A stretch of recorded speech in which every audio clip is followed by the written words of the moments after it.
Michelle stood frozen, staring at the woman in her seat. "This is 2A, my seat." The woman smirked, crossing her legs. "Not anymore. My husband's the pilot, and people like you don't belong in first class." The flight attendant rushed over. "Ma'am, stop making this difficult. Take another seat. She doesn't belong here." "Why is she making a scene?" The whispers echoed through first class as Michelle stood her ground. The crew sided against her. The passengers mocked her. But they were about to make the biggest mistake of their lives. Because Michelle Carter wasn't just another passenger. She was the billionaire holding the future of this entire airline in her hands.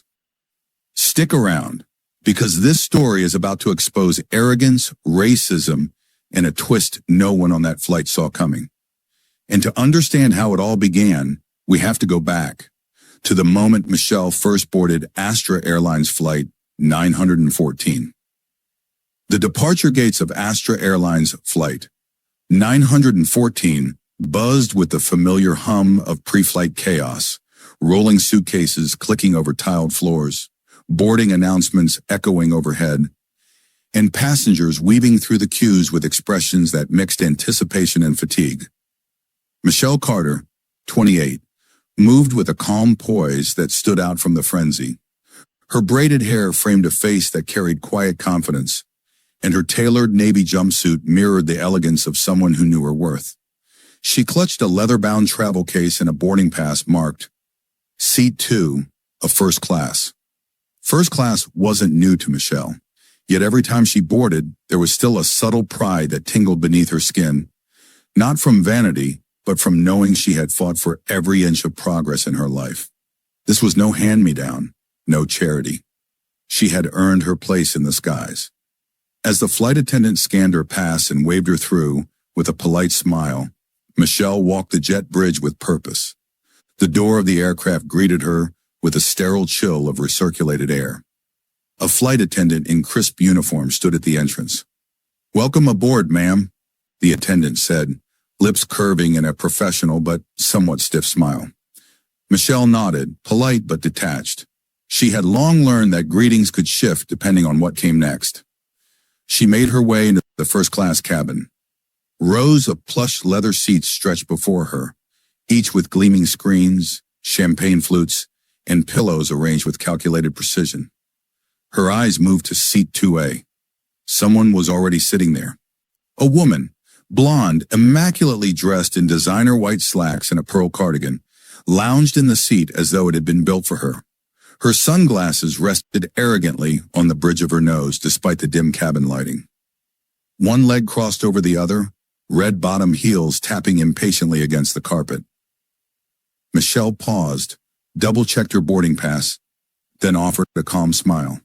"Oh, excuse me," she said gently. "I believe you might be in my seat, 2A. The woman tilted her head slowly, as if Michelle's voice were an unwelcome interruption to her universe.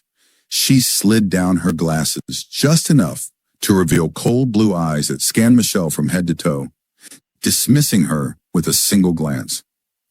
"I don't think so," she replied, her voice dripping with disdain. "This is my seat. You must have mistaken your row. Economy is that way."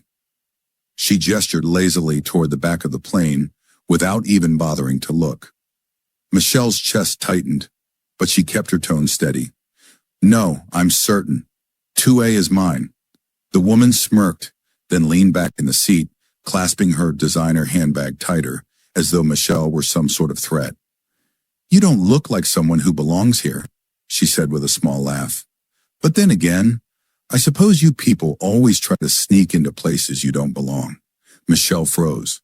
The sting of the words sliced sharper than the altitude ever could, but years of experience had taught her restraint.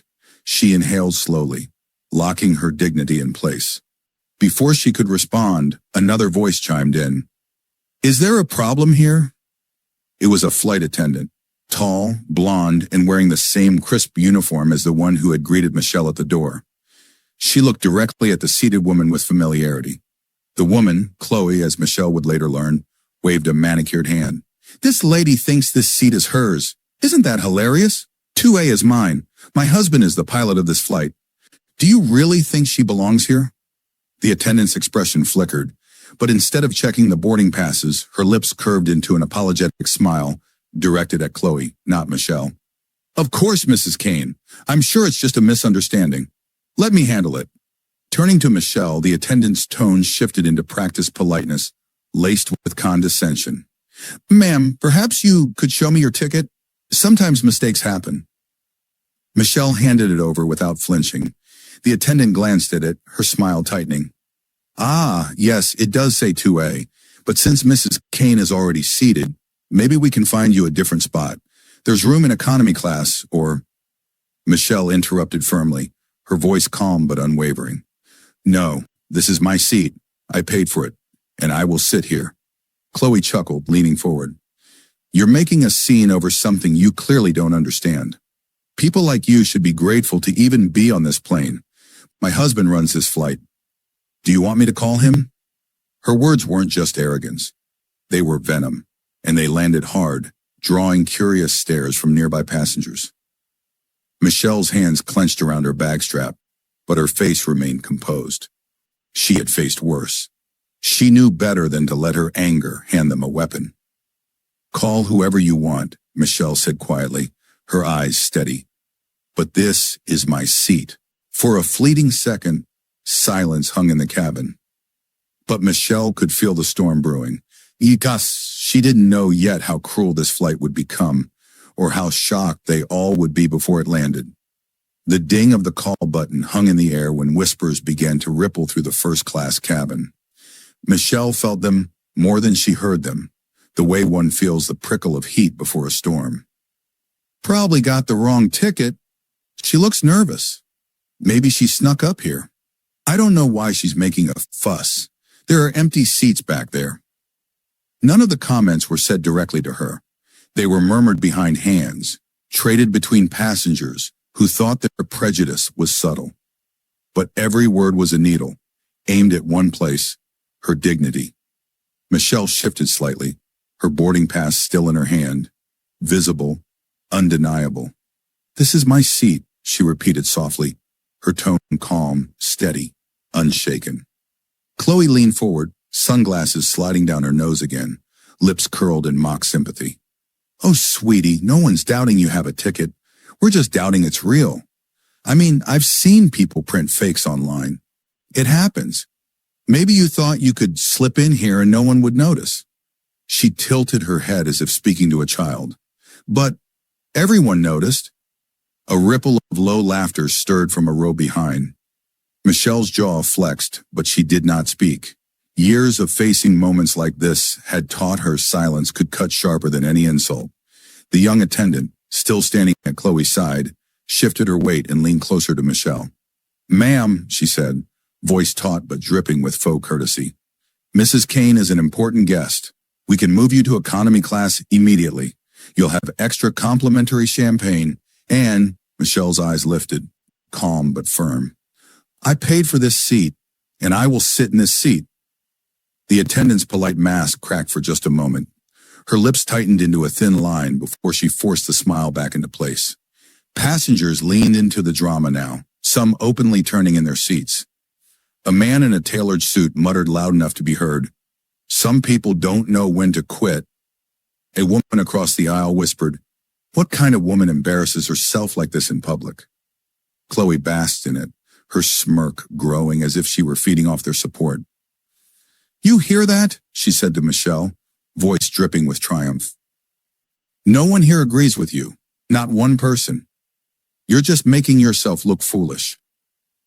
Then with a slow flourish, she reached for the champagne flute on the tray table, lifted it, and sipped like a queen addressing her court. You're lucky my husband has patience. When he gets here, he'll explain everything. You'll be escorted out quietly, and we'll all go back to enjoying the flight. Don't worry, I won't hold it against you. I understand desperation. Michelle inhaled slowly, her grip on her bag strap steady, her eyes unblinking. The tall blonde attendant crossed her arms now, her tone shifting from polite to authoritative. Ma'am, for the last time, you need to move. Refusing to comply with crew instructions can result in removal from the flight. Removal? Chloe repeated, laughing. Now that would be fitting. She turned to the businessman across the aisle. Can you imagine? First class being disrupted because someone thought she could sneak in? The man chuckled, shaking his head. Unbelievable. The humiliation deepened like a wound. Every face Michelle met was either sneering, dismissive, or silently complicit. Yet she stood, rooted, calm in the storm. She spoke only 6 words. This is my seat, not hers. Chloe lowered her sunglasses completely now, blue eyes flashing. Darling, she said, every syllable laced with venom. This isn't just about a seat. This is about knowing your place. And right now, you're standing in mine. A murmur of approval stirred among the cabin. Someone even clapped softly before stopping awkwardly. Michelle's chest rose and fell slowly. Her silence wasn't weakness. It was power. But to those watching, silence made her an easy target. And Chloe wasn't done. She leaned forward, her voice dropping, sharp and intimate. You should have taken the offer to move to economy class. Now, you'll leave with nothing but embarrassment. My husband doesn't tolerate people who disrespect me. And believe me, no one disrespects a pilot's wife. The tall blonde attendant gave a stiff nod. Captain Kane will be here shortly. All eyes swung back to Michelle. She could feel the weight of judgment pressing against her skin, the way vultures circle a figure they believe is already falling. But she wasn't falling. She stood taller, stronger, silent. Because deep down, she knew what none of them did. The seat was never about 2A. It was about power. And soon their entire illusion of power would shatter. The tension thickened like heavy air in the cabin. The flight attendants exchanged glances, torn between duty and bias, but leaning toward the easy choice, siding with Chloe. Michelle could feel eyes digging into her from every angle. A phone screen tilted just enough for her to notice. A young man across the aisle was recording. His lips curled in amusement as he whispered to his seatmate, "This is gonna go viral. First-class drama. People eat this up." The seatmate chuckled. "Bet the caption's gonna be entitled, 'Girl Gets Shut Down.'" Michelle's grip on her bag strap tightened. She could almost see the headlines already, twisting her calm into arrogance, her refusal into defiance. That was the world she lived in. Truth bent, reshaped, spun against her. Chloe noticed too. She leaned back, eyes glinting, and smiled for the camera like she was the star of a show. "Make sure you get my good side," she called out sweetly to the man filming. "People need to see what happens when someone tries to cheat their way into a seat they don't belong in." The cabin rippled with laughter. Michelle's stomach churned, but she did not flinch. The tall blonde attendant moved closer, lowering her voice, though every nearby passenger strained to listen. "Ma'am, if you don't take your assigned seat in economy class right now, we'll have no choice but to remove you from this flight. Security will be called. You'll be escorted out in front of everyone." The younger attendant nodded eagerly, eyes fixed on Chloe as if seeking approval. Chloe tapped her nails on the armrest, feigning boredom. "Honestly, I don't know why we're still talking. This is ridiculous. She's wasting everyone's time. Just get her out already." Then Chloe leaned forward, her smile widening. You know," she said loudly, her voice carrying through the cabin, "back in my town, people like her didn't even dream of stepping foot in first class. They knew better. They stayed where they belonged." Her words hung heavy, naked of disguise now. No subtlety, just venom. A few passengers shifted uncomfortably, but none spoke up. Silence can be the loudest agreement. Michelle felt the sting deep, but her eyes remained steady. She wasn't going to give Chloe the victory of seeing her break. One row back, a child's small voice whispered, "Mommy, why won't the lady let her sit down?" The mother hushed him quickly, glancing nervously at Chloe. "Shh, it's complicated." Complicated. That was the word people used when they didn't want to call something ugly for what it really was. Michelle finally spoke again. Her voice was quiet, but it cut through the cabin like glass. "I am not moving." The blonde attendant straightened, jaw tight. Then you leave us no choice. She tapped her intercom. Captain Kane, we need your presence in first class immediately. Passenger refusing instructions. The words rang like a verdict. Chloe's smile widened, a predator savoring the kill. Oh, this is perfect, she said, settling back into the seat that wasn't hers. My husband will take care of this. You're finished. The whispers swelled like a tide eager to crash. Phones were up now, multiple lenses capturing the scene. And Michelle stood alone, surrounded, silent, steady. She knew what was coming. She knew who was about to walk through that cabin door. And soon, so would they. The cabin air seemed to thicken with every passing second. Passengers shifted in their seats, whispering as the tension buzzed like static electricity. Phones hovered in the air, capturing every flicker of expression on Michelle's face. She remained still, her hands clasped in front of her, her leather-bound travel case resting at her feet. Her posture radiated calm dignity, but her silence only fueled the narrative Chloe and the attendants were weaving, that she was in the wrong, that she didn't belong. Then the sound came. Heavy footsteps, slow, commanding, the unmistakable click of polished shoes echoing down the aisle. The cabin door parted, and there he was, Captain Harrison Kane. He looked every bit the image of authority he believed himself to be. Tall, broad-shouldered, with neatly cropped silver hair that framed a square jaw. His uniform, crisp and immaculate, carried the golden stripes of command like a crown. His eyes, sharp and pale, swept the cabin, immediately landing on Chloe. "Darling," he said warmly, a smile tugging at his lips as he strode closer. "What's going on here?" Chloe's entire demeanor shifted. She went from arrogant socialite to delicate victim in a heartbeat. Her eyes shimmered as she reached for his hand. "Oh, Harrison," she sighed dramatically. "This woman," she tilted her chin toward Michelle like pointing at a stain, "is refusing to move from my seat. I told her, but she won't listen. She's causing a scene." Captain Kane's jaw tightened, his eyes narrowing on Michelle. The blonde attendant stepped in quickly, eager to align with the pilot's authority. "Captain, we've asked her to relocate several times, but she refuses. Her boarding pass says 2A, but Mrs. Kane is already seated. We thought it best to let you resolve this." Michelle's voice, calm and steady, finally broke the hush. "My boarding pass doesn't just say 2A. It is 2A. That is my seat. I paid for it." Her words were sharp, clear, undeniable, but they were met with silence. No nods of agreement, no acknowledgement. Just the weight of disbelief pressing harder. Captain Kane stepped closer, his height casting a shadow over her. His voice, though low, carried the unmistakable edge of authority abused. "Miss," he said, his tone patronizing, "first class isn't a free-for-all. Mistakes happen.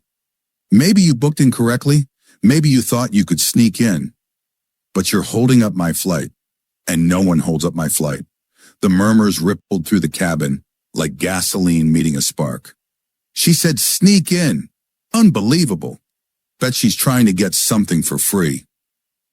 Michelle's chest rose with a slow inhale. Her heartbeat drummed against her ribs, but her eyes never left his. "There is no mistake," she said evenly. "I booked this seat. It belongs to me." Chloe laughed, a shrill sound that cut through the tension. "Do you hear her, Harrison? Acting like she deserves to sit here. It's laughable. She doesn't even—" Chloe's gaze swept Michelle's outfit, her hair, her skin, dripping disdain with every glance. "Fit the image of someone who belongs in first class. She looks more like staff." Laughter bubbled from a few nearby passengers, nervous but complicit.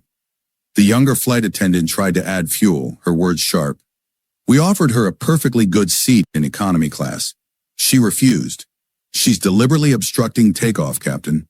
Michelle's lips parted, but before she could respond, Captain Kane raised his hand, silencing her like one might silence a child.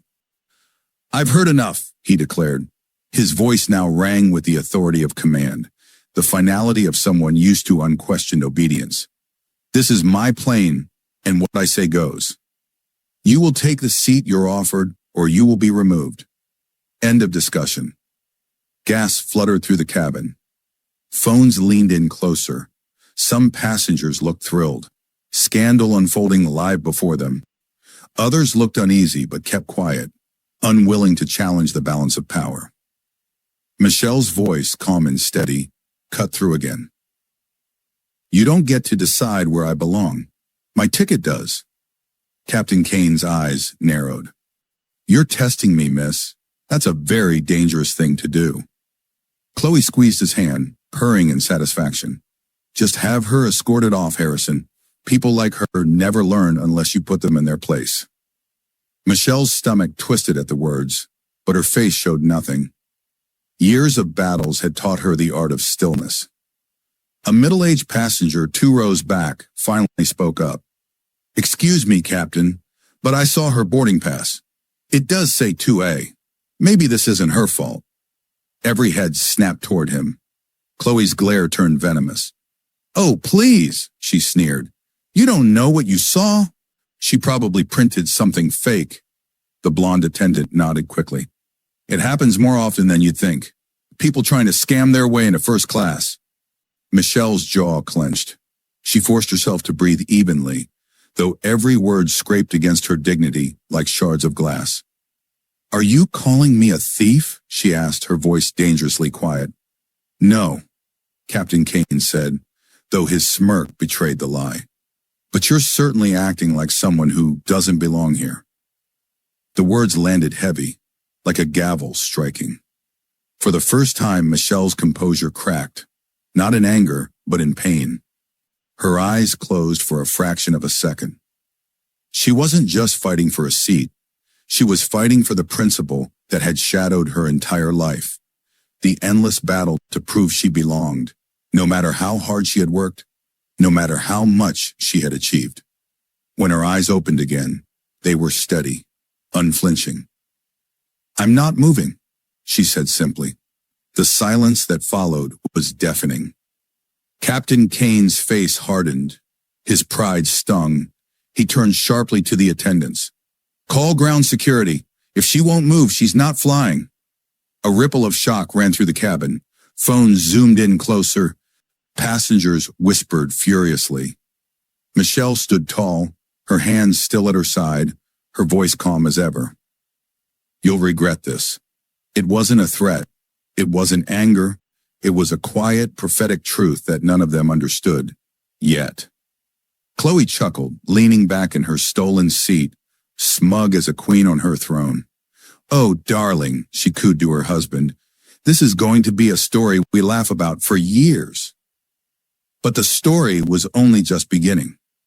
The intercom crackled as the blonde attendant's voice carried through the cabin, each word a nail in the coffin of fairness. Ground security to first class. Immediate assistance required. The cabin shifted like an audience awaiting the climax of a play. Phones tilted, thumbs hovered over record buttons, and whispers rippled down the aisle. Michelle didn't move. She stood beside the seat she had paid for, the seat she had earned, the seat stolen in plain sight. Chloe leaned back against the plush leather of 2A, her red-bottom heels crossed elegantly, the perfect picture of smug entitlement. She pulled out her phone, snapping a quick selfie with her husband looming beside her. Smile, darling, she said sweetly. We're about to make aviation history. Harrison Kane didn't smile, but his chest puffed with pride. This was his domain, his plane, his authority. To him, Michelle was nothing more than an obstacle, something to be removed, like luggage that didn't fit in the overhead bin. In her, the blonde attendant crouched slightly, her voice pitched just loud enough for others to hear. Ma'am, if you cooperate, this can all go smoothly. But if you resist, security will have no choice but to restrain you. And you don't want that kind of scene. The younger attendant added quickly. Think about how embarrassing this already is. Don't make it worse for yourself. Embarrassing. The words slithered into Michelle's ears. She wasn't embarrassed. She was being humiliated. And there's a difference. One is internal. The other is forced upon you. She inhaled slowly, every breath measured, her silence infuriating to those around her. "Do you hear me?" the blonde attendant pressed. "This is your last chance. Move to economy class willingly, or you'll be escorted out." Michelle's voice finally broke the silence, low and deliberate. "I won't move. Not because of pride, not because of stubbornness, but because if I move today, I give you permission to treat the next woman like this, and the next after her. That's what you want, isn't it? Quiet compliance." The attendants stiffened, their faces flashing annoyance more than guilt. Chloe laughed out loud, tossing her hair over her shoulder. "Oh, please, spare us the speech. Nobody's writing history books about you. Just move along so real passengers can enjoy their flight." The word real cut sharper than steel. Michelle stood taller. Silent again. Steady. And in that silence, the sound of heavy boots echoed from the jet bridge. Security had arrived. The aisle parted as two uniformed security officers boarded, their presence filling the cabin with a new heaviness. They weren't airline staff in crisp suits. They were airport security, broad-shouldered men in dark uniforms with badges glinting under the cabin lights.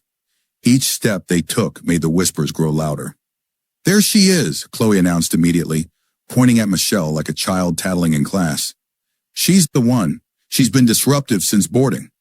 The blonde attendant jumped in quickly. "She refuses to follow crew instructions. Captain Kane has already addressed her, and she still won't move." The officer's eyes turned on Michelle. Their expressions were unreadable, but their stance was unmistakable. She was already guilty in their eyes. "Ma'am," the taller officer said, voice clipped, professional but cold. "We've been asked to escort you off this aircraft. Please gather your belongings and come with us." Gasps rustled through the cabin. Phones rose higher, passengers whispering eagerly. Someone muttered, "Finally." Another laughed. "Bet she's banned after this." Michelle didn't move.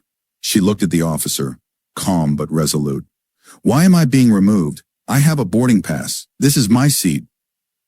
The officer's jaw tightened, his patience thin. "Ma'am, we're not here to debate. The crew has made their decision. You can either comply willingly or be restrained."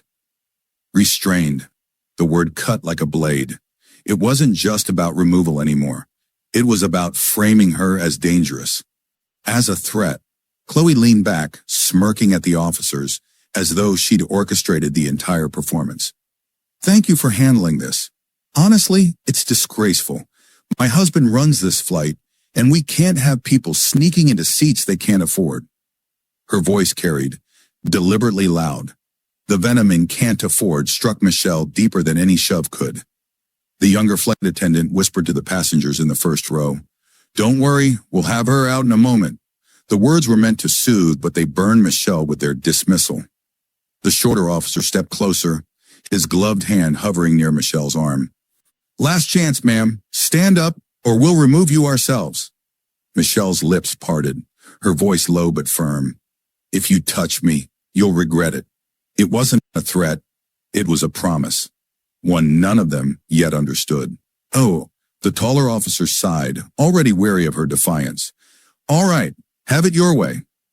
And with that, he reached down, his hand closing firmly around her arm. Phones clicked. Passengers whispered. Chloe's laugh sliced through the air, and Michelle stood there, shoulders squared, refusing to let them see her break. The officer's grip tightened around Michelle's arm. His hold wasn't brutal, but it was firm enough to strip away her autonomy. He wasn't guiding her, he was claiming her. "Let's go," he muttered, tugging gently but insistently. Michelle's feet stayed rooted for a heartbeat longer. She didn't resist, she simply stood tall, forcing him to feel the full weight of dragging a woman who refused to shrink. Finally, she allowed herself to move, not because they had broken her, but because she chose not to give them the satisfaction of a struggle. The cabin became a theater, every passenger an eager spectator, every phone a camera lens documenting her humiliation. "There she goes," someone whispered. "Should have just moved when they asked. Always looking for trouble." Chloe's laugh pierced through it all, light and airy as though this were her private entertainment show. "Make sure you film her shoes," she called to one passenger holding a phone. "They don't exactly scream first class, do they?" The passengers chuckled. The cruelty spread like wildfire. Easy, casual, safe when directed at someone already being dragged out. Michelle walked with measured steps, her face serene, her back straight. She carried herself as though she were not being forced down the aisle of judgment, but walking a runway of resilience. The younger flight attendant trailed alongside, whispering sharp enough for Michelle to hear, "If you had just taken economy class, none of this would have happened. Some people never know their place." Michelle didn't respond. She had no interest in giving the woman her dignity for free. Children peered over seatbacks, their curious eyes wide. One little girl tugged her mother's sleeve. "Mommy, why are they taking her away? She didn't look mean." The mother hushed her quickly, eyes darting toward Chloe and the captain. "Quiet, darling. It's not our business." "Not our business?" The phrase echoed like a drum beat through the cabin. That was how injustice survived, through the silence of witnesses. As Michelle reached the midpoint of the aisle, someone extended a foot slightly into her path. She caught herself before stumbling, her eyes flicking down briefly. A man chuckled. "Oops." The officers didn't notice. Or maybe they did and didn't care. Michelle inhaled, every ounce of her composure clamped tight. She would not falter. She would not stumble. Behind her, Chloe's voice floated down the aisle, smug and triumphant. "Good riddance. Now we can finally fly in peace." The words rippled, feeding the narrative that Michelle was the disruption, the intruder, the one at fault. But as she reached the cabin door, her eyes lifted, steady and unflinching. She turned her head just enough to cast one final look back at the sea of faces, at Chloe's gloating smile, at Kane's puffed chest, at the silent passengers who had chosen comfort over courage. She didn't speak. She didn't need to. Her silence was a mirror. And it unsettled more people than words ever could. At the cabin door, the officers paused, one reaching for the handle that would lead Michelle back down the jet bridge. Passengers leaned into the aisle, their phones high, their eyes drinking in every ounce of spectacle. Chloe's laughter carried through the space like champagne bubbles. She leaned comfortably against the headrest of Michelle's seat, her fingers playing idly with the clasp of her handbag. "Well," she said loudly, her voice bright and mocking, "looks like order has been restored. Honestly, Harrison, they should thank us. We just saved everyone's flight from chaos." Captain Kane placed a proud hand on her shoulder, his jaw set in smug authority. "Absolutely. Passengers need to learn. Respect the rules, respect the crew. That's what keeps the skies safe." The attendants nodded quickly, their smiles tight and eager, basking in the glow of siding with power. But Michelle wasn't looking at them anymore. She turned slowly, deliberately, locking eyes with the passengers who had watched in silence. Some shifted uncomfortably under her gaze. A few lowered their phones, suddenly aware that they weren't just capturing a show, they were complicit in it. Her voice, calm and low, finally broke the silence. "You think this is victory," she said softly, her tone carrying enough weight to still the whispers. "But this is nothing more than a performance, and the curtain hasn't fallen yet." The taller officer tightened his grip on her arm. "Ma'am!" But Michelle's eyes never left the cabin. Her words cut clean, sharp like glass sliding across stone. "Every face in this room will remember what you chose today. Not because of me, but because of who I am." Gasps murmured in the crowd. The arrogance on Chloe's face faltered, just for a second, before she laughed it off, tossing her hair with exaggerated flair. "What's that supposed to mean? Empty threats don't buy plane tickets, sweetheart." Captain Kane smirked, shaking his head. "Ignore her, Chloe. She's just trying to save face." Michelle's lips curved, not into a smile, but into something colder, something resolute. She allowed the officers to guide her into the jet bridge, her steps steady, her shoulders squared. But just before the door shut behind her, She looked back one final time, her eyes locking on Chloe, then Kane. "You'll wish you had treated me with respect." The door sealed with a metallic thud, muffling the cabin once more. Inside, laughter burst out again, Chloe clapping her hands together like a queen pleased with her court.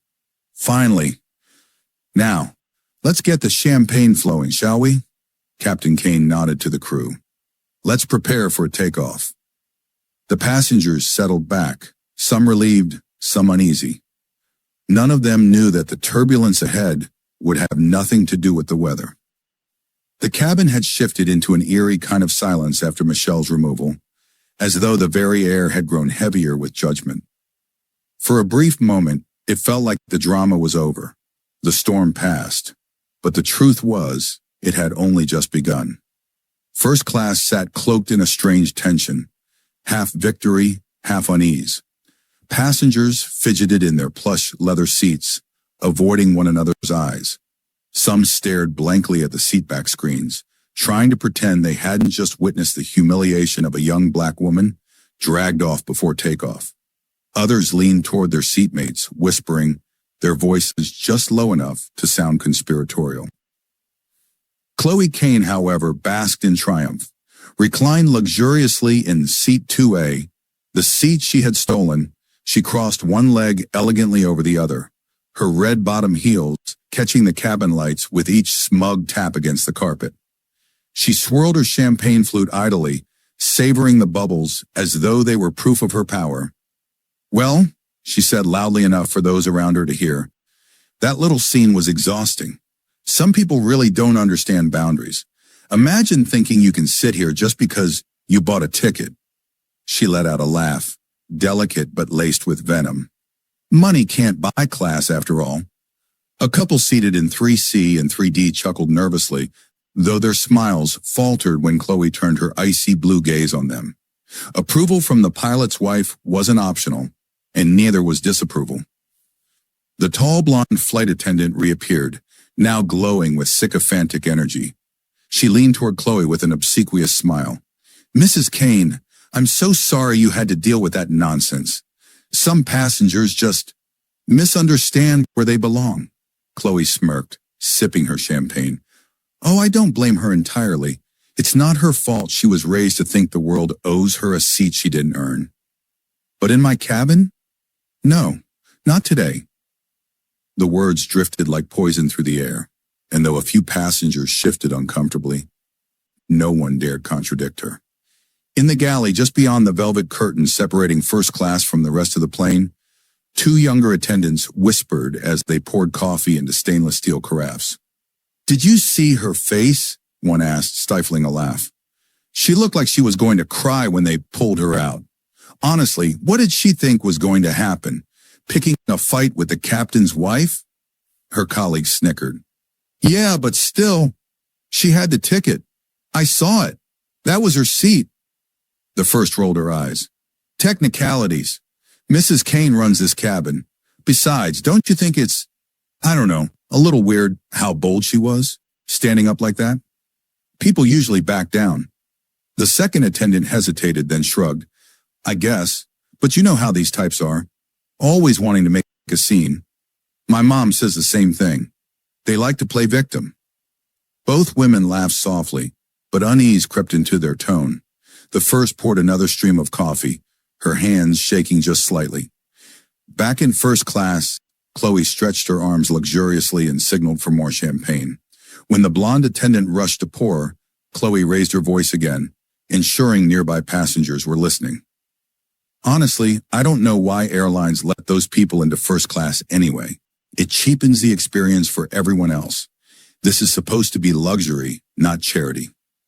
Gasps rippled quietly through the cabin, but no one challenged her. The unspoken truth hung thick. Chloe Kane's husband was the man flying the plane. To cross her was to risk being labeled difficult, or worse, punished by crew who clearly bent to her will. In row 1, a businessman with silver hair leaned toward his wife, whispering, "This doesn't sit right with me." His wife pressed her lips tightly. "Don't say anything. You'll just make yourself a target." Still, unease gnawed at the cabin. Not everyone was comfortable with what had just happened, but the social weight of Chloe's status and the complicity of the crew pressed down like gravity. Meanwhile, Chloe relished every second. She pulled out her phone, scrolled lazily, and snapped a selfie with her champagne glass tilted toward the lens. "A toast to flying first class, where only the best belong," she muttered, before uploading the photo to her followers.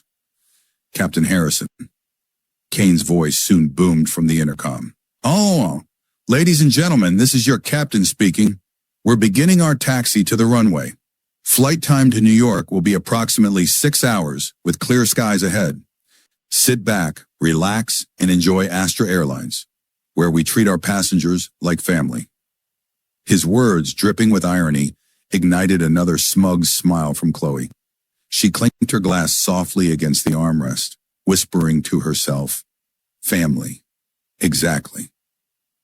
But beneath the surface of the cabin, beneath the polished smiles and muted laughter, something was stirring.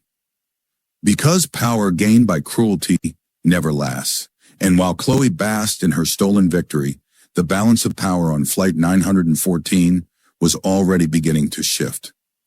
What Chloe, the crew, and even the captain didn't know was this: Michelle Carter's silence was not surrender. It was strategy. And the reckoning was closer than any of them realized. Cruising at 35,000 feet, the cabin lights dimmed to a warm amber.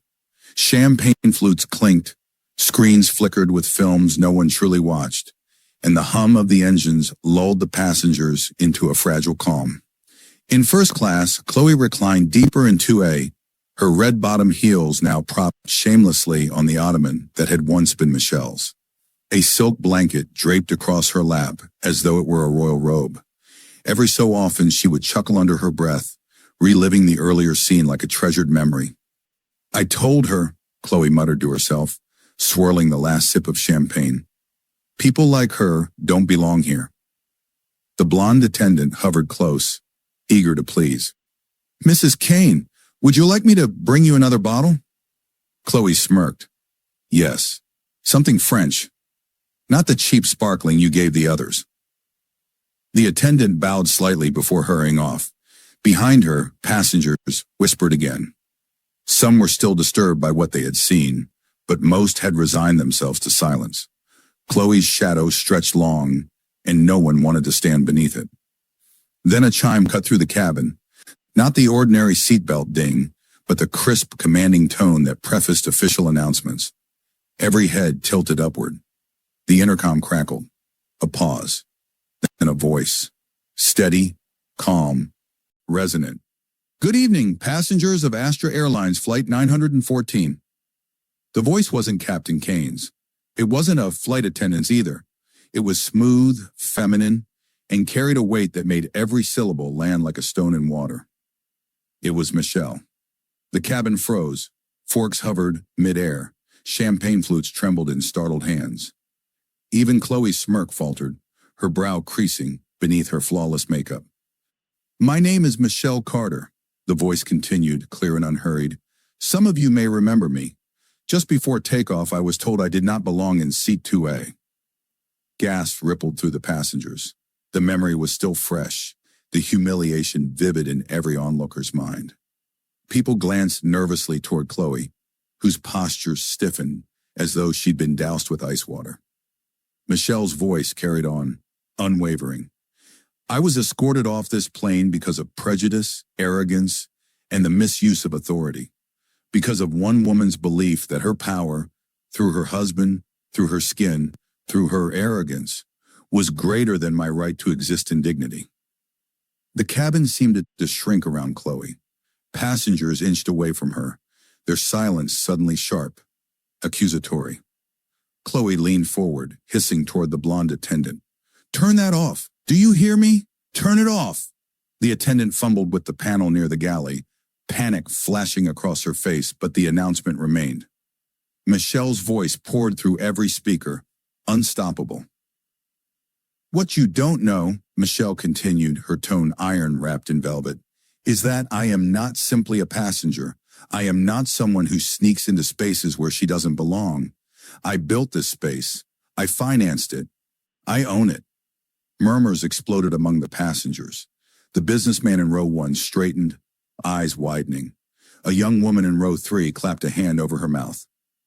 Michelle's next words cut sharper. I am the silent majority investor of Astra Airlines. Every seat you sit in, every screen you touch, every sip of champagne poured on this flight exists in part because of me. This is my airline, and tonight you watched as your crew, your captain, and Mrs. Chloe Kane, the pilot's wife, humiliated me, denied me my rightful seat, and attempted to erase me. The weight of her words dropped like thunder across the cabin. Chloe's face drained of color. She gripped her champagne flute so tightly it trembled. Her lips parted, searching for words, but nothing came. Impossible, she muttered under her breath, though the panic in her voice betrayed her disbelief. She's bluffing. She's lying. But Michelle's voice silenced even that denial. I don't raise my voice to be heard. I don't need to. My power is in every rivet of this plane, every stitch of these seats, every paycheck of the crew who mocked me. I am not the intruder. I am the architect. And tonight I chose silence not out of weakness, but out of strength. Because power doesn't scream, it waits. Screens flickered on across the cabin. Passengers gasped as the entertainment monitors shifted from movies to a slide. Michelle Carter, majority stakeholder, Astra Airlines, 90%. A corporate headshot appeared. Michelle in a dark blazer, eyes fierce, hair braided in a crown around her face. Beneath it, figures, graphs, and legal text confirmed her identity beyond question. Every passenger stared, every doubt shattered. The cabin dissolved into whispers. Is this real? She owns the airline? Oh my God, we saw them drag her out like she was nothing. Chloe's hands shook violently now. Her power, once untouchable, was crumbling around her. She turned toward her husband's locked cockpit door, desperate for him to intervene, to silence the revelation unraveling in real time. But Michelle wasn't finished. Tonight, her voice lowered, heavy with finality. The world will know what happened on this flight. Every passenger who stayed silent, every attendant who smirked, every whisper that fueled humiliation. You are part of this story now. Remember that. The cabin descended into a stunned silence so deep, the drone of the engines felt deafening. Chloe's empire of arrogance had collapsed in a single announcement, and yet everyone knew the fallout had only just begun. The screens glowed brighter, casting every face in the cabin with a bluish hue. At first, passengers thought it was some kind of glitch, an accidental broadcast, but the image was crisp, deliberate, and impossible to ignore. Michelle Carter, majority owner, Astra Airlines, 90%. The number blazed beneath her name like a brand. She wasn't just an investor, she was the airline. Gasps burst across first class. Some passengers covered their mouths. Others leaned closer to the glowing monitors, squinting as if the sheer audacity of the truth required second confirmation. The silence that followed was jagged, uneasy, broken only by the low hum of the engines. Chloe's body stiffened as though the words had struck her physically. Her lips twitched, forming a denial that wouldn't come. Her hand trembled around her champagne glass until, with a sudden crack, it slipped from her fingers and shattered against the floor. Golden liquids spilled over the plush carpet, the sound unnervingly loud in the quiet cabin. The blonde flight attendant froze mid-step, a tray of canapes rattling in her hands. Her perfect professional smile faltered, collapsing into a look of pale horror. She glanced at Chloe, then at the glowing screen again, her confidence disintegrating in seconds. Michelle's voice continued, smooth, unhurried, merciless. Perhaps you're shocked. Perhaps you believe power belonged only to those who looked like Mrs. Kane, or wore the stripes of her husband's uniform. But power is not appearance. Power is not arrogance. Power is ownership, and I own this airline. The businessman in row 1 leaned back in his seat, his eyes wide. 90%, he whispered to his wife. She owns all of it. Whispers surged like wildfire. She's the boss? That woman they dragged off? Oh my God, the crew sided with the wrong person. The crew members standing near the galley shifted uneasily, their polished composure unraveling. One young attendant bit her lips so hard it turned white, her earlier smirks now haunting her, like ghosts. Chloe snapped out of her paralysis. She bolted upright in 2A, her voice shrill, cracking under the weight of fear. She's lying. This is fake. Anyone can put a picture on a screen. But her desperation only deepened the humiliation. The passengers didn't look convinced. They looked afraid. Afraid of what this meant, of who Chloe had crossed. Michelle's voice cut through Chloe's panic like a blade. You may choose not to believe me, Mrs. Kane, but every contract signed by your husband, every paycheck deposited into this crew's accounts, every fuel bill for this very flight, all of it has my signature beneath it. My silence has shielded arrogance for too long. Tonight, the shield breaks. The screens flickered again, shifting from Michelle's headshot to scanned legal documents, partnership agreements, ownership filings, financial charts. Her name sat in bold, printed across every line. Michelle Carter owner, Astra Airlines, 90%. It wasn't rumor, it wasn't bluff, it was law. Chloe's face crumpled. The color drained from her cheeks, leaving her pale beneath the warm cabin lights. She glanced desperately toward the locked cockpit door, as if her husband could save her from this unraveling. But the cockpit stayed sealed, the captain silent. The businessman's wife in row 1 finally spoke, her voice sharp as glass. We all saw what happened. You humiliated her, you mocked her, and she... The woman nodded toward the glowing screen. She owns the very chair you're sitting in, Mrs. Kane. Murmurs of agreement rose, timid at first, then bolder. Passengers who had stayed silent now felt a new power thrumming through the cabin. Chloe shook her head violently. No, you don't understand. She doesn't belong here. She doesn't... Her voice cracked. For the first time all evening, Chloe Kane sounded less like royalty and more like a child whose crown had been yanked away. Michelle's voice returned, lower now, carrying the weight of judgment. Do you feel small, Mrs. Kane?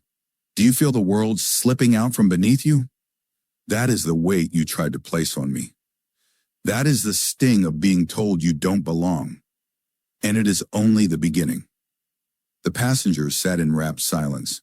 Even those who had laughed at Chloe's earlier cruelty now looked at her with disgust, their loyalty dissolving into shame.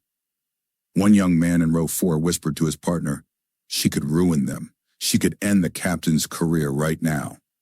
Michelle's words sharpened. Well, you thought this flight would be a stage for your arrogance. Instead, it will be remembered as the moment arrogance drowned in truth. Every passenger here is a witness. Every camera, every recording, every whisper. It will echo when we land, because this is not just about a seat in first class. This is about dignity. This is about justice, and justice belongs to me. The cabin shook, not from turbulence, but from the raw, electric shift of power. Chloe sank into her stolen seat, her once proud frame now hunched, her diamond necklace trembling against her skin. She looked around desperately for allies, for anyone to defend her, but saw only faces turned cold with contempt. The crew avoided her eyes. The passengers leaned away. Her kingdom had turned to sand in her hands. And as Michelle's voice faded into silence, replaced only by the low hum of the engines, every soul aboard Flight 914 knew nothing would ever be the same again. The silence after Michelle's final words was crushing. It didn't feel like the calm of cruising altitude anymore. It felt like judgment itself hung in the air, thick and unrelenting. Every passenger sat pinned in place, their champagne suddenly bitter, their seats suddenly cold. Chloe Kane tried to salvage herself. She tossed her hair, lifted her chin, and forced a laugh that cracked halfway out of her throat. This is absurd, she announced to no one and everyone. You're all fools if you believe her. Some nobody claiming she owns this airline? It's a trick. Screens can be hacked. Voices can be faked. Do you really think my husband, the captain, would ever let someone like her hold that kind of power? The words fell flat, brittle as glass. No one laughed with her. No one nodded in agreement. Instead, passengers exchanged glances heavy with disgust. The businessman in row 1 leaned forward, his voice sharp. "I saw her boarding pass, 2A. You stole her seat." Another passenger, a middle-aged woman in 3B, added bitterly. "And you let the crew drag her off like trash. We all watched." More murmurs joined. The dam had broken. Where once silence protected Chloe, now it condemned her. The blonde attendant stepped forward, trembling. "Mrs. Kane, perhaps we should just—" "Shut up," Chloe snapped, her face twisting. "You're supposed to be on my side. Do you know who I am?" But the blonde attendant's voice cracked with something new fear. She glanced at the glowing screen, still displaying Michelle's ownership documents. "I know who she is," the attendant whispered. The cabin seemed to shift. Chloe's authority dissolved in real time, dripping from her like melting wax. For the first time since boarding, she wasn't the queen of the cabin. She was prey. Then, another voice filled the intercom. This time it was Harrison Kane, the captain, Chloe's husband. His tone was tight, brittle, forced through clenched teeth. "Ladies and gentlemen, this is your captain. Please disregard the interruptions you've heard. There is no truth to these claims. I assure you, Astra Airlines is run by professionals, not—" He hesitated, his words faltering, as if the lie burned his throat. "Not imposters." But his attempt at control came too late. The screens refreshed again, this time showing a board meeting photo. Michelle stood in the center, hand extended to shake with executives, her name etched on the plaque before her. Michelle Carter, majority owner, 90%. The image destroyed his denial. The captain's voice cut off abruptly. He didn't return. Passengers' whispers swelled into outrage. "She does own it. The captain lied. They humiliated their boss." Chloe's face contorted, rage and fear battling across her features. "This is a setup, a scam. She's trying to embarrass us." But her trembling hands betrayed her words. Then Michelle's voice returned, soft but devastating. "Captain Kane, Mrs. Kane, crew, you believed you could strip me of dignity. Instead, you stripped yourselves of honor. Every passenger here is a witness, and when this flight lands, the world will be too." Her words rang like a gavel in a courtroom, final, binding. Passengers who had filmed the earlier altercation now clutched their phones tighter, eyes alight. They had proof. They had the story of a lifetime. Chloe's composure shattered completely. She clawed at her seatbelt, half rising, half collapsing, back into 2A. Her voice was no longer sharp. It was desperate. "Harrison, say something. Fix this." But the cockpit door stayed shut. The captain's silence was louder than any command. The blonde attendant backed away from Chloe, shame etched on her face. She could feel the passengers' eyes drilling into her, their contempt heavier than turbulence. Another attendant whispered, "We're finished. She'll fire us all." And she was right. Chloe slumped back into the stolen seat, shaking. The diamonds around her neck glittered like shackles. She looked less like a queen now, and more like a prisoner awaiting judgment. Michelle's voice echoed one last time, softer than before, yet infinitely more powerful. "Remember this moment. Power is not in arrogance. Power is not in cruelty. Power is not in the seat you steal or the uniform you wear. Power is in silence that chooses when to speak. And mine has spoken." The cabin went still. Not a whisper, not a breath. Just the hum of the engines carrying them toward a landing no one would forget. The cabin lights glowed faintly as Astra Airlines Flight 914 descended through layers of cloud. Passengers who had once leaned back with champagne now sat stiff, phones clutched like evidence, eyes darting between Michelle's name still burning on the seatback screens and Chloe Kane trembling in stolen seat 2A. The intercom crackled. Captain Harrison Kane's voice slipped through, No longer confident, no longer commanding. Ladies and gentlemen, we will be making our final approach shortly. Please return to your seats and fasten your seatbelts. There was no warmth in his tone, no polished calm of a veteran pilot. His voice sounded like stone cracking under pressure. Passengers obeyed mechanically, but not a soul relaxed. Many of them angled their phones toward Chloe, toward the silent attendants, toward the still glowing display. Every second of descent felt like an eternity. In 2A, Chloe Kane's pride had collapsed into frantic whispers. She leaned toward the blonde attendant. "Do something. When we land, fix it. Tell the press it was a misunderstanding. Tell them she forged documents." The blonde's lips parted, but no words came. The color had drained from her face. She couldn't even look at Chloe. She couldn't even look at Michelle.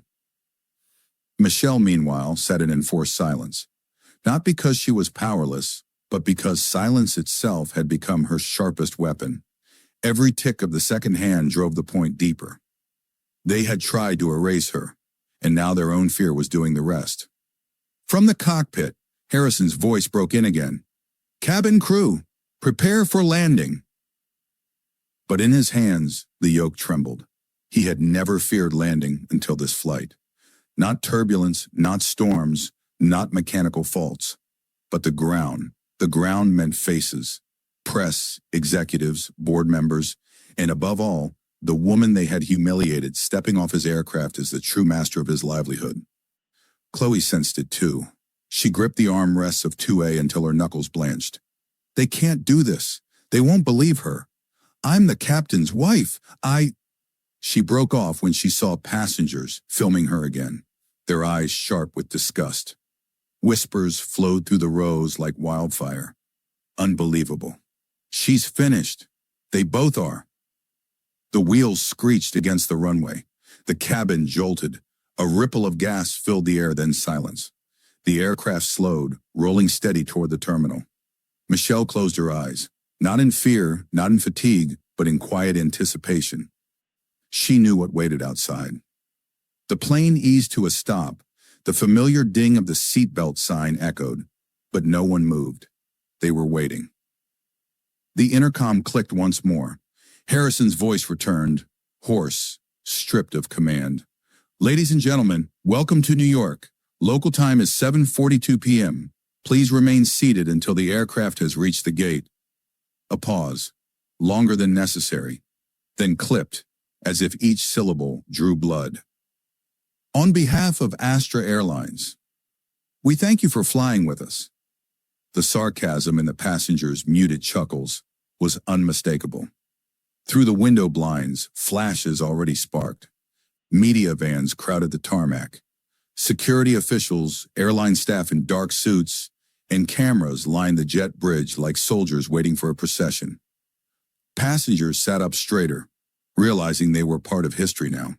Some fixed their hair.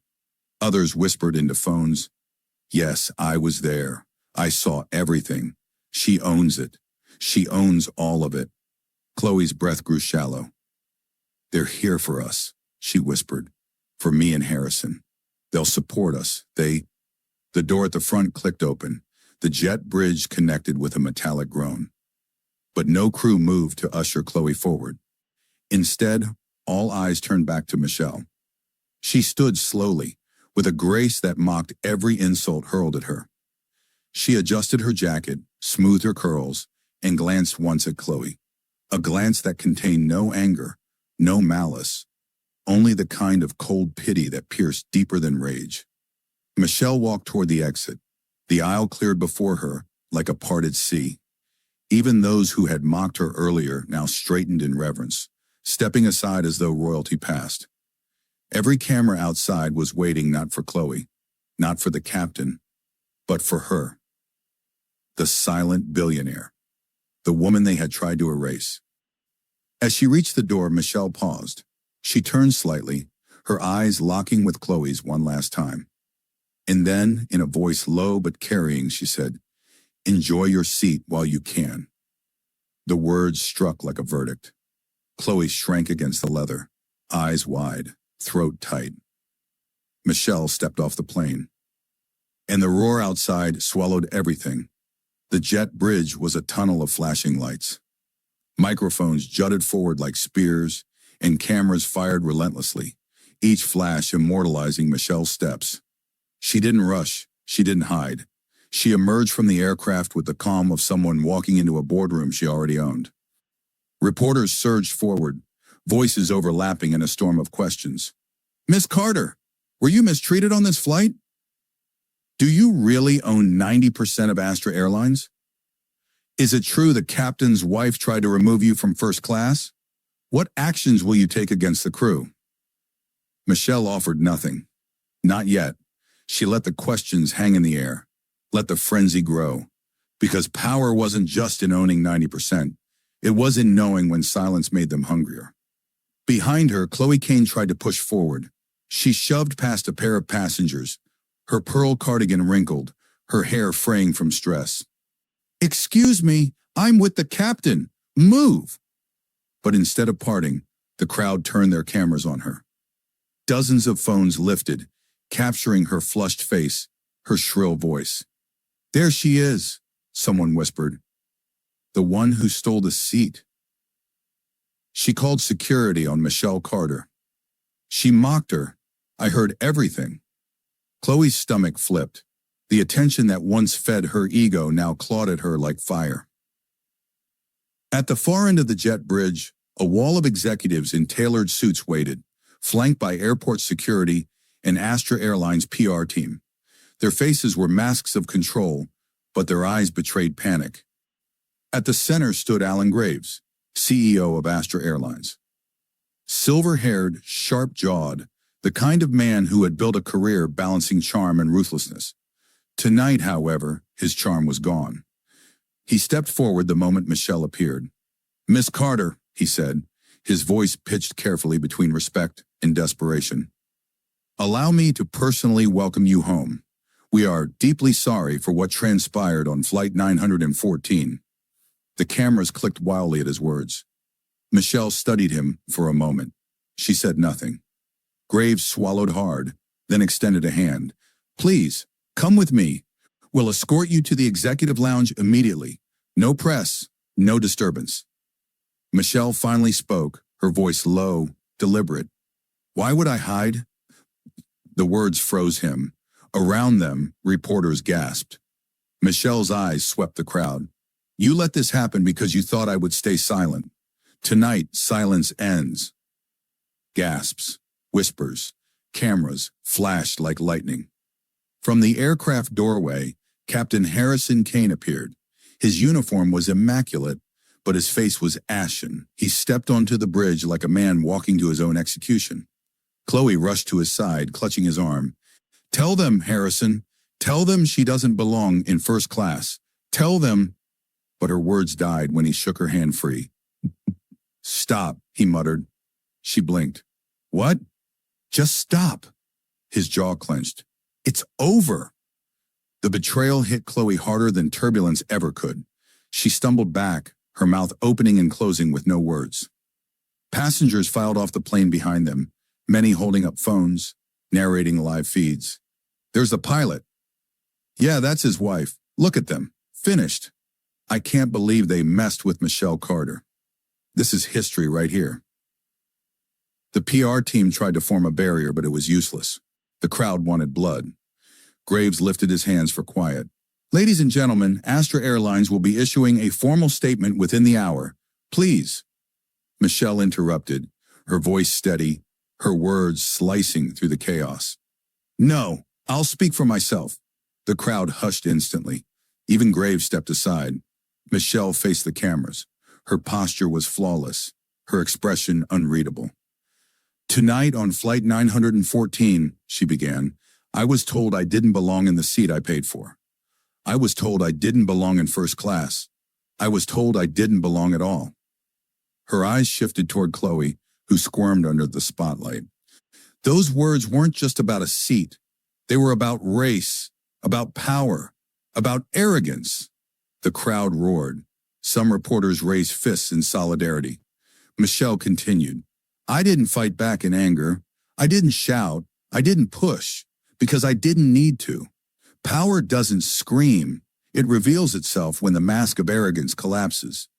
She gestured slightly toward the plane. And tonight, every mask collapsed. Cameras popped. Reporters shouted follow-up questions. Graves looked as if he'd swallowed poison. But Michelle wasn't done. To the passengers who witnessed this, thank you for standing as silent witnesses to truth.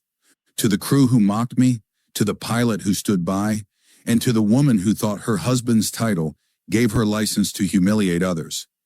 Her eyes locked on Chloe once more. You forgot one thing. This airline doesn't belong to you. It belongs to me. The words detonated like thunder. Reporters surged forward, microphones extended, voices shouting over each other. Miss Carter, what action will you take? Will the pilot and crew be fired? Do you intend to sue? Are you taking over Astra operations personally? Michelle lifted a hand, silencing the chaos. I don't act in haste, but I do act. And when I do, the world will see that power can wear braids, it can wear brown skin, and it can walk off a plane in silence and still own the sky. The terminal erupted, cheers from some passengers, applause from strangers. The media frenzy hit its peak. Chloe collapsed against the jet bridge wall, shaking her head in disbelief. This isn't real. She can't do this. She can't. But she could, and she had. Graves stepped closer, his voice barely audible under the roar. Miss Carter, please, let's discuss terms privately. Michelle turned to him, her expression ice. You'll hear from me publicly. Then she stepped forward, past him, past the cameras, into the terminal where the crowd parted once again. This time not out of fear, but out of reverence. The billionaire had arrived, and the reckoning had just begun. The terminal's roar still echoed behind Michelle as she was escorted, not hidden, through the airport. Her walk was deliberate, her back straight, the very image of a woman who no longer needed to demand respect. Respect followed her, whether her enemies liked it or not. Inside Astra Airlines Executive Lounge, the chaos of the press was shut out, but the tension inside was even sharper. A dozen senior executives stood waiting, their expressions torn between terror and forced calm. The CEO, Alan Graves, hovered at the front like a man about to beg for his own survival. Michelle entered without hesitation. She didn't sit. She didn't even pause. She let the silence grow heavy until the executives shifted nervously, papers rustling, throats clearing. Finally, Graves spoke. Miss Carter, I want to personally extend... Stop, Michelle said softly. The words sliced sharper than a shout. She stepped forward, heels clicking against marble. For hours, your employees mocked me. Your captain's wife ridiculed me. Your crew sided with her. And your security manhandled me off my own seat. Do you know what I heard from you during all of it? She paused. Nothing. Graves swallowed. Nothing, Michelle repeated, her eyes sweeping across the room. And that silence was approval. Approval of racism. Approval of humiliation. Approval of arrogance. No one dared to meet her gaze. Michelle pulled a tablet from her bag, tapped once, and slid it onto the polished table. On the screen glowed financial dashboards, contracts, and, most damning, ownership documents. 90%, she said. That's what I hold. 90% of Astra Airlines belongs to me, which means every paycheck, every aircraft, every uniform in this company exists because I allow it to exist. The room froze. Graves cleared his throat. Miss Carter, Michelle, we acknowledge your majority stake, but surely these issues can be resolved quietly. Discretion is in everyone's best interest. Michelle smiled faintly. Discretion protects the guilty. Transparency protects the future. And I intend to protect the future. She turned toward the window, where the skyline glowed against the night. Her reflection looked back at her, calm, unshaken. Effective immediately, she said, her voice like steel. Captain Harrison Kane is terminated. His license to fly for Astra is revoked. The crew who participated in my humiliation, terminated. The security officer who laid hands on me, terminated. and Chloe Kane is banned permanently from ever boarding an Astra Airlines flight. Gasps rippled across the room. Graves stammered, "That's extreme. There are protocols." Michelle turned, her gaze burning. Extreme was dragging me down the aisle like I didn't belong. Extreme was mocking my skin, my presence, my right to sit where I paid to sit. "You call this extreme?" Her voice dropped lower. "I call it balance." The executives exchanged panicked glances, but none dared to oppose her. Michelle wasn't finished. "Furthermore," she continued, "Astra Airlines will undergo mandatory anti-discrimination training across all levels, from crew to board members. A new passenger protection policy will be drafted by me. Any passenger experiencing racial, gender, or economic discrimination will have my direct office to report to." Her words struck like hammers on stone. This wasn't just punishment, it was reform. "And," Michelle added, her eyes narrowing at Graves, "a public apology will be issued. Not a polished PR spin. A real apology, naming every failure. It will go out tonight. If it doesn't," she tapped the tablet again. On the screen appeared a document. Transfer protocols. "I liquidate my 90%. The executives gasped. Graves blanched. "You wouldn't." Michelle met his eyes. "I would. And you know what would happen if I did? Competitors would snatch this airline whole. Your careers would end overnight. But I'm giving you one chance to survive. Not because I need you, but because this company deserves better than the rot that runs it. Silence him." Graves bowed his head. "It will be done." Michelle retrieved her tablet, sliding it back into her bag. "Good." She moved toward the exit, her presence overwhelming the room. But at the doorway, she paused and looked back. "One more thing." The executive straightened. Michelle's voice softened, but the weight of it made the air heavy. "Power is not the privilege to humiliate. It is the responsibility to protect. Remember that, because I won't remind you twice." With that, she walked out. Outside the lounge, the world waited. Cameras, passengers, strangers, all staring. Michelle raised her chin and stepped forward into the flood of lights. One reporter shouted above the noise, "Miss Carter, what happens now?" Michelle paused. For the first time, a small, knowing smile curved her lips. "What happens now?" she echoed. "Now we fly higher." The crowd erupted. Cheers, applause, cries of support. And somewhere in the shadows, Chloe Kane crumbled, clutching her ruined pearls, her husband sullen at her side. Their empire of arrogance had fallen. But Michelle? Michelle soared. The hotel suite overlooked the glittering New York skyline. Floor-to-ceiling windows framed the city like a jewel box. But inside the room, silence reigned. The chaos of the airport, the frenzy of reporters, the gasps of the executives. It all seemed like a distant storm now. Michelle Carter set her leather case gently on the desk. Her reflection in the window looked every bit the billionaire the world now recognized. Poised, untouchable, formidable. But when she exhaled, the woman beneath the armor appeared. A woman in her 20s who had once worked 3 jobs to pay tuition. A woman who had stood in food bank lines with her mother. A woman who had been told more times than she could count that she didn't belong in certain rooms, at certain tables, or, tonight, certain seats. Michelle removed her heels, sinking into the armchair by the window. Her feet ached, not from the walk, but from carrying the weight of silence for so long. Tonight, that silence had broken. And with it, so had something else. She picked up her phone. Dozens of notifications flooded the screen. News alerts, congratulatory texts from allies, calls from investors. Hashtags with her name already trended worldwide. But one message stood out, from her mother. Just 3 words. "I saw you." Michelle's eyes stung. She blinked hard, pressing the phone against her chest. Because in those 3 words lived decades of struggle, of nights when her mother told her, "Hold your head high," even when they had nothing. There was a knock at the door. Her assistant, Jordan, entered quietly. "They're asking if you'll do the morning shows tomorrow. CNN, NBC, even the BBC wants a slot."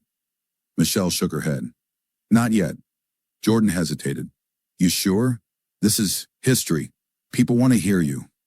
Michelle smiled faintly. They've already heard me. Tonight wasn't about the cameras. It was about the people on that plane who needed to see that you don't have to scream to win. Jordan nodded slowly. What about the Kanes? Michelle leaned back, eyes narrowing at the skyline.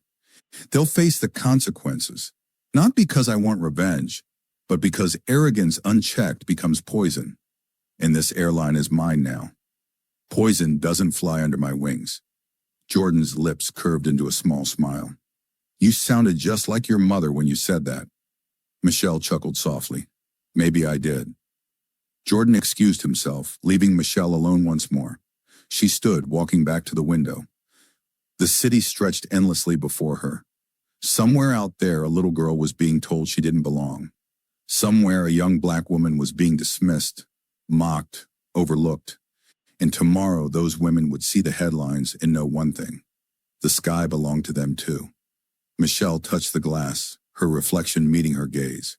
She whispered to herself, not for the cameras, not for the executives, but as a vow. Never again will I let them decide where I belong. From here on, I decide.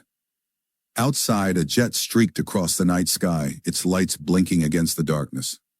And Michelle Carter, silent billionaire, reluctant symbol, and undeniable force, smiled. Because she knew. The world had just seen her, and there was no going back.